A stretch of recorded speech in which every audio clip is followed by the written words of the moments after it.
नमस्कार सर, मेरा नाम राजू है। मान लीजिए कि मैं एक फ्लैट खरीदता हूँ 50 लाख रुपए का और फिर उसका रेट बढ़ता है, 60 लाख रुपया का होता है, 70 लाख रुपया का होता है, 80 लाख रुपया का होता है, 1 करोड़ तक पहुंचता है। फिर कुछ दिन और समय देता हूँ तो 1.5 करोड़ का होता है और फाइनली वो 2 करोड़ तक पहुंच गया। और फाइनली वो 18 से 20 साल में 2 करोड़ तक पहुंच गया। 2 करोड़ के बाद अब उसका रेट नहीं बढ़ रहा है। क्यों? क्योंकि वो फ्लैट पुराना हो गया।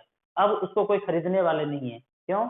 क्योंकि वो सोसाइटी सबसे पुराना हो गया। उस फ्लैट को अब कोई भी खरीदने वाला नहीं है, क्योंकि उसके बगल में एक दूसरा सोसाइटी बन गया है जो उससे सस्ता मिल रहा है और उससे बेहतर सुविधाओं के साथ मिल रहा है। तो इस फ्लैट को अब खरीदने वाला कोई नहीं है। तो 50 लाख से जो जर्नी स्टार्ट हुआ था फ्लैट का, 2 करोड़ तक आ गया। ऐसी स्थिति में क्या करेंगे? यदि हमने फ्लैट में इन्वेस्ट करके रखा हुआ है तो यदि हमारा एज उस समय 65-70 हो गया, अब उस फ्लैट को जिसमें हमने इन्वेस्टमेंट के तौर पे उसको खरीदा था, अब उसको कोई खरीदने वाला नहीं है। उसको सेल करके हम अपने जीवन पे उस पैसे को खर्च नहीं कर सकते हैं। तो ऐसे प्रॉपर्टी को लेने का क्या फायदा है? आपको जब भी सोचना है, आपको लंबा सोचना है। 20 साल, 25 साल, 30 साल के लिए सोचेंगे, तब जाके आपके पास वो फाइनेंशियल फ्रीडम आएगा, आपके बच्चों को फाइनेंशियल फ्रीडम आएगा। यदि आप लंबा कैलकुलेट नहीं करेंगे तो उसी मिडिल क्लास में घूमते हुए रह जाएंगे, कभी अपर क्लास में आ नहीं पाएंगे। तो एक कैलकुलेशन दिखाता हूँ कि वो 50 लाख रुपए फ्लैट में इन्वेस्ट ना करके इक्विटी म्यूचुअल फंड में इन्वेस्ट करूं तो फ्यूचर में क्या हो सकता है। कैलकुलेट करने के लिए मेरे वेबसाइट starsip.in के साइट पे आप विजिट कर सकते हैं। यहाँ पे आपको वन टाइम पे टच करना है। 50 लाख रुपया लिखा, 20 साल के बाद 12% का मात्र रिटर्न कैलकुलेट करूं तो पैसा बनता है 4 करोड़ 82 लाख रुपया।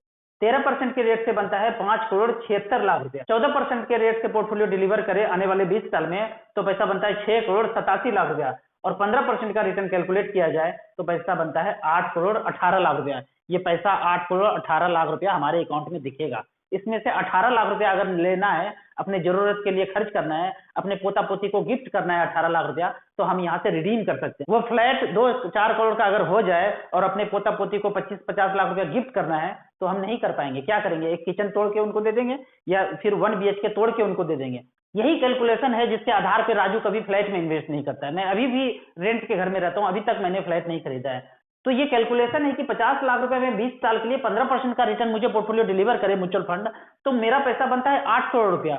तो मुझे क्या जरूरत है किसी चीज में इन्वेस्ट करने के लिए? मैं क्यों हर साल फ्लैट विजिट करने जाऊं, बिजली पानी पंखा मेंटेनेंस को मैं चेक करूं? मैंने इन चीजों से छुटकारा पाया है और अपनी जिंदगी का सारा पैसा इक्विटी म्यूचुअल फंड में इन्वेस्ट करके रखा है। आपको म्यूचुअल फंड के बारे में और कुछ जानना है और यदि आप नए इन्वेस्टर हैं तो मेरे नंबर 9929641265 पर व्हाट्सअप कर सकते हैं।